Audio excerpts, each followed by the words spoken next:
Армысыздар ағайын, Маңғыстау арнасының тікелей эфирінде ауыл және әкім хабары, студияда Айгерім Ашықбаева. Бағдарламамыздың бүгінгі саны Бейнеу ауданына қарасты Сыңғырлау ауылына арналады. Ендеше ауыл тынысымен танысып өтейік.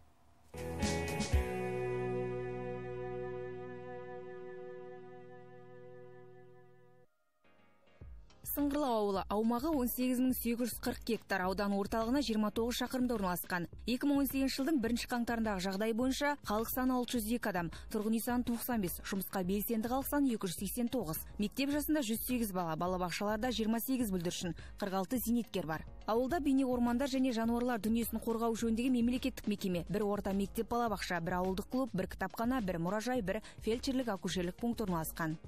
Қазпочта акционерлік қоғамының бөлімшесі, Қазсушар филиалы, 2 дүкен, Қазтрансгазаймақ бөлімшесі орналасқан.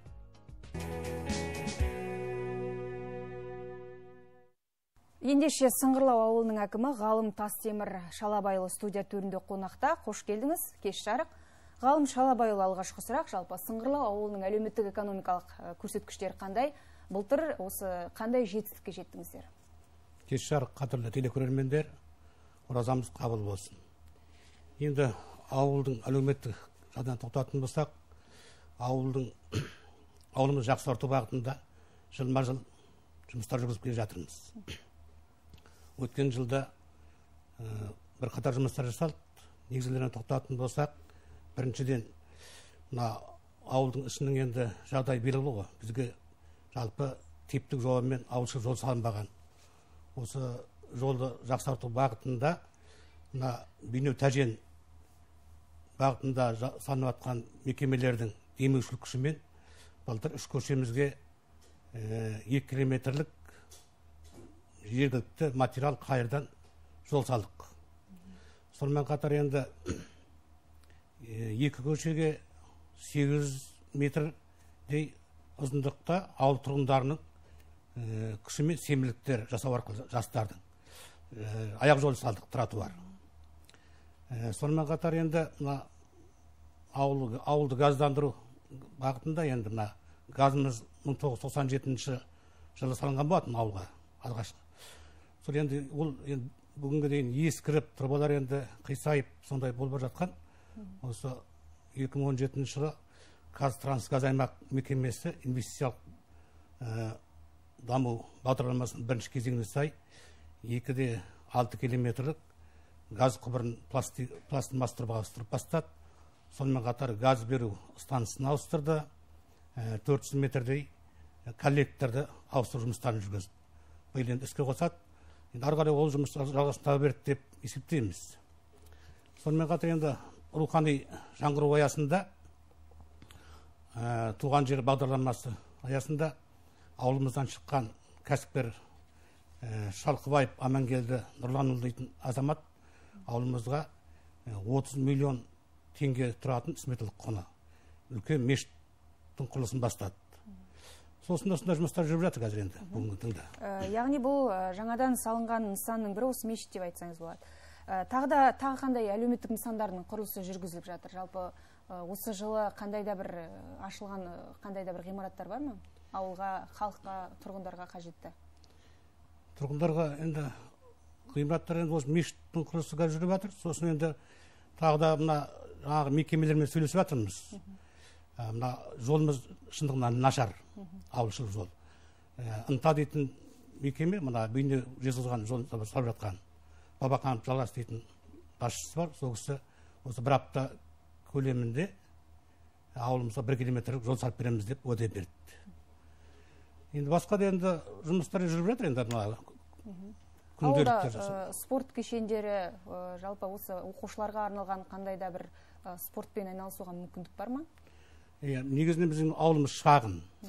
Енді біз енді көбіне ауылдың жастары енді мектептің спорт залын пайдаланамыз.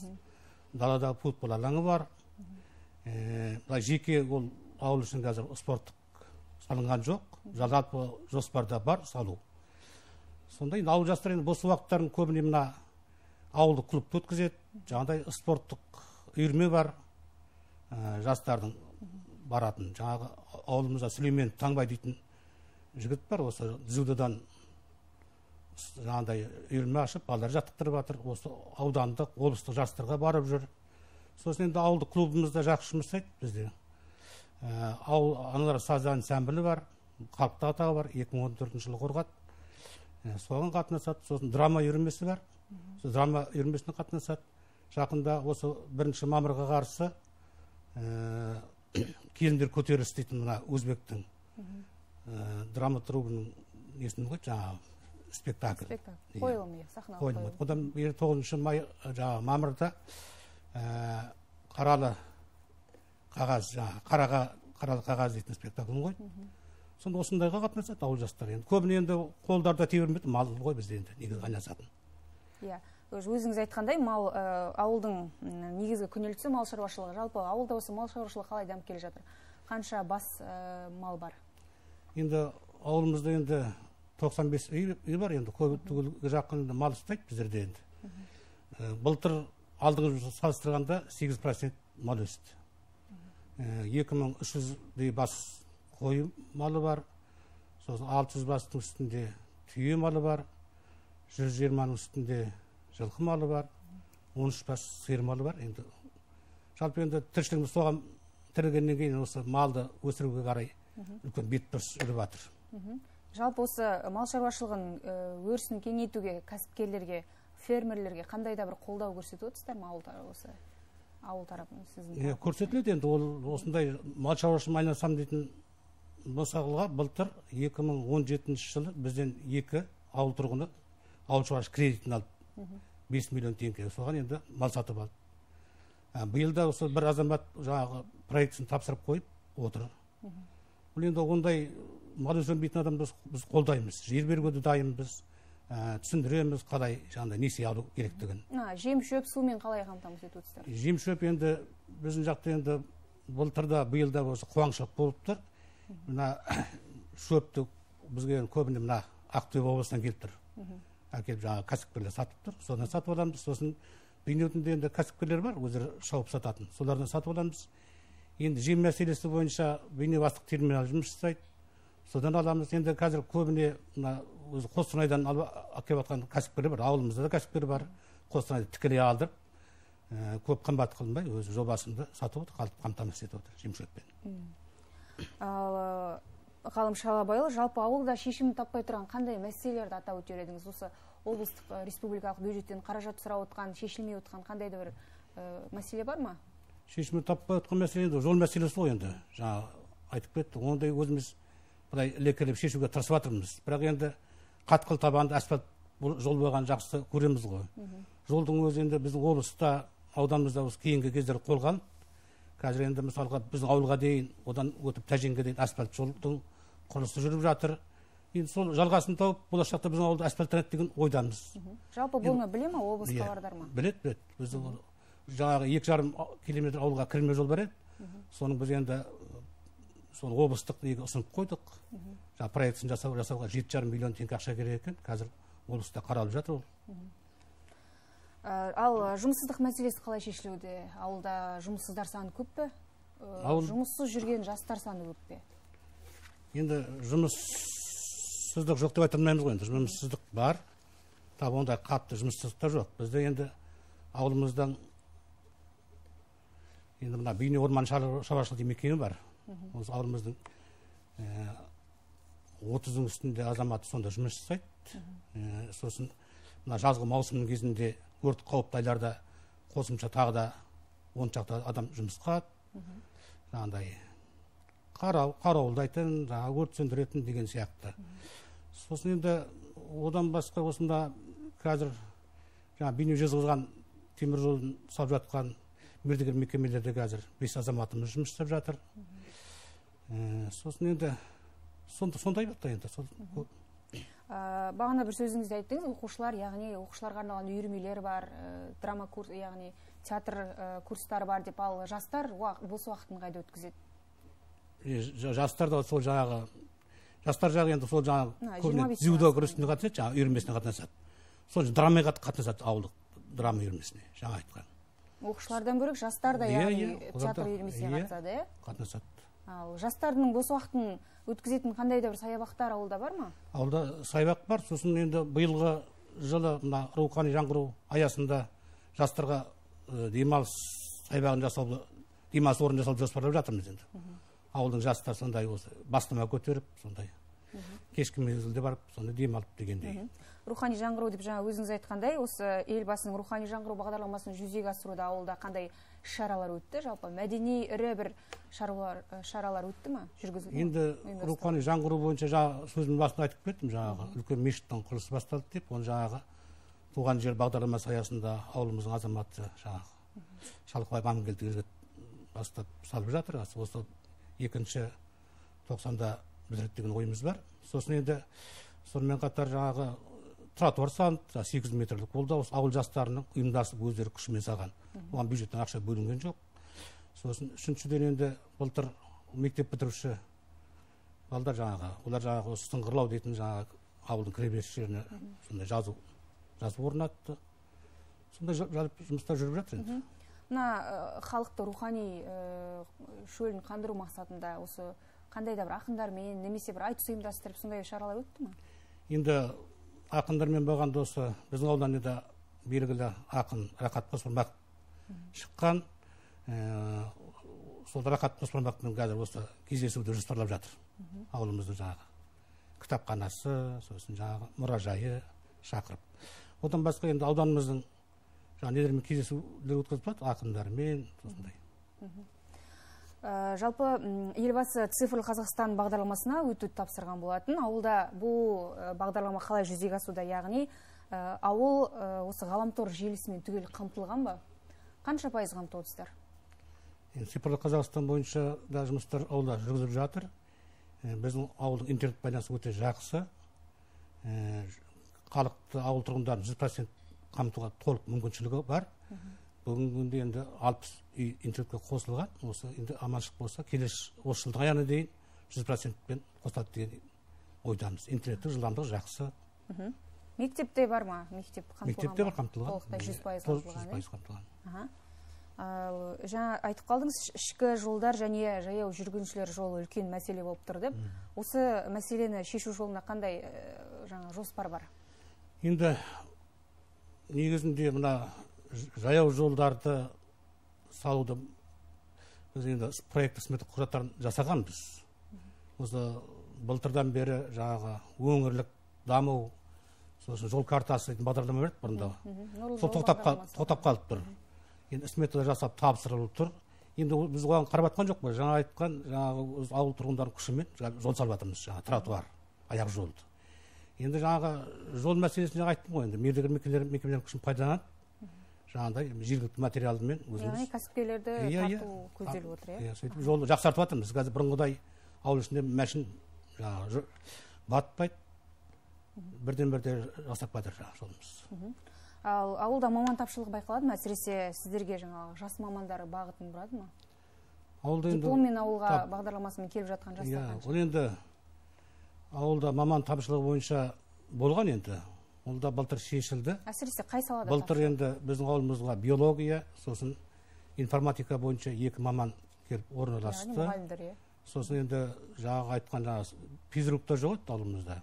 Дене шынықтыру саласы. Дене шынықтыру. Ол бойынша да бір жас маман келді семьясымен.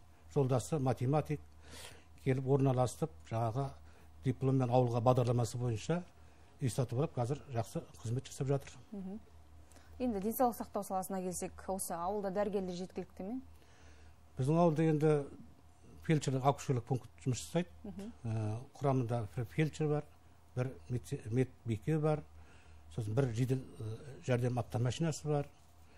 Жақсы, енді күнделікті барған халықты қабылдап, тестірі дәрежеде ем домын жасап, көмектесіп тұрады. Яғни дәрігерлер тапшылы емес? Ондай жоқ. Осы дәрігерлерден жыл сайын толыға ма жас мамандармен? Жоқ, енді ол қазір бізде штат жоқ енді, толық. Толық, иә? Толық. Осы ауылда шағын және орта кәсіпкерлік қалай жүзеге асуда?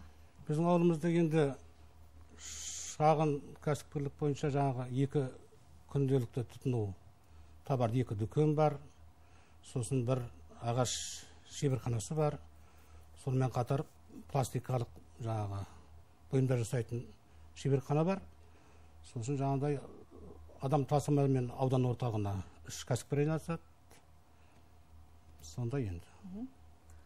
Осы мына ағаш шеберханасына жалпы пластикалық өнім шығаратын кәсіпкерлерге қандай да бір субсидия, несие, көмек беріледі ме кәсібін өркендету үшін? Ана біздің ауылдағы жаңағы олар жаңағы шығарған өнімдерін қайда апарады? Біздің ауылдағы енді ағаш шебері жаңағы Ұзақбаев Жолбол деген азамат, ол енді біздің облысқа белгілі шеберлігімен. Ол кісі енді осы былтыр жаңағы шағын кәсіпкерлікті қолдау бағыты бойынша 3 миллион теңге несие алды. Жақсы енді жұмысын жүргізіп жатыр. Шағын жаңағыдай ондай айналысам дейтінге біз қолдау көрсетеміз, 100% түсіндіреміз. Осы мына естіген шығарсыз облыста. Оның үстіне мына бейне жазылған жол салынып жатыр ғой. Енді сол жолдың бойынан дамытсақ дейтін үлкен есебіміз бар. Қандай да бір дүкендер, жаңағыдай шайхана, сосын жаңағыдай автомашина техника қызмет көрсететін орталықтар, газ заправка. Осындай ашам деген ниет білдіргендер бар ма? Бар. Олар енді мына жолдың бітін күтіп отыр. Жол біткен бойда олар жер беріп жағдай жасаймыз. Осы естіген шығарсыз, Нұр Капитал деген облыста бағдарлама жүзеге асты, 1%, яғни несие 1%-бен ғана қайтарады несиесін. Осы бағдарламаға қатысам деген ниет білдірген сіздің ауылдан тұрғындар болды ма? Оғанда бар енді барып жүргендер. 1%-пен білеміз. Олар пока енді әзірге ол мал шаруашылығына беріп жатқан жоқ. Енді жобаларды тапсырып жатырмыз. Ол енді өте тиімді несие, жаңағыдай 1%-пен береді. Ал соңғы сұрақ, қандай жоспар бар осы алдағы жылға? Ауылдың әлеуметтік экономикалық жағдайын жақсарту үшін. Енді ол енді біздің мақсатымыз сол ауылымыздың көркеюі ғой енді. Жақсарту. Сол бағытта енді жоспарымыз бар. Жаңағыдай ауылдық жолдарды одан сайын жақсарту, аяқ жол салу, сосын жарықтандыру бағытында да ешқандай жұмыс жасағымыз келеді. Сосын мына жаңағы айтқан газ желілерін ауыстыру бағытында да сондай жоспарларымыз бар. Жақсартсақ деген. Рахмет сізге. Бізде бағдарламада шыныңызды айтыңыз айдарына кезек берейік. Бұл жерде сізге қысқа нұсқа сұрақтар қойылады, тек иә немесе жоқ деп жауап бересіз. Бүгін барлық сұраққа шынайы жауап бердіңіз бе? Иә. Несиеңіз бар ма? Жоқ. Кітапты көп оқисыз ба? Оқимын. Өзге әкімдерден ерекше болғыңыз келе ме? Жоқ. Осы орныңызда ұзақ отырғыңыз келе ме? Жоқ. Балаларыңызға қаталсыз ба? Жоқ. Әкім болғалы сыйлық алып көрдіңіз бе? Жоқ. Жоқ. Ашушаңсыз ба? Телефонды көп қолданасыз ба? Иә. Қол астыңыздағы қызметкерлерге көп айқайлайсыз ба? Жоқ. Тамақ дайындап білесіз ба? Жоқ. Қаражатты өзіңіз ұстайсыз ба? Иә. Жалпы өміріңізге ризасыз ба? Иә. Рахмет сізге. Өзіңіздің халыққа, тұрғындарға айтар тілегіңіз болса, сөз кезегі өзіңізде. Рахмет. Енді ауылдастарым айтатын, ауылымыз бәрімізге ортақ, ауылымызды сол дамытып, көркейтіп, жақсы ауыл қылуға атсалысайық деген келеді. Еліміз аман болсын, елбасымыз аман болсын, Қазақстан жасай берсін деген тілегім бар. Рахмет сізге. Ауыл қазақтың алтын бесігі, түп төркіні десе қателеспеген болар едік. Ендеше менің тілегім әр ауылдың ошағы сөнбей, шаңырағы биік болсын. Бүгін студияда болған ғалым Тастемір Шалабайұлы, сізге үлкен рахмет. Ойыңызды бөлісіп, ауылдың әлеуметтік жағдайын айтып, мәселелерін шешуге, жалпы жағдайларын бәрі жақсарсын деген тілегім бар. Рахмет сізге.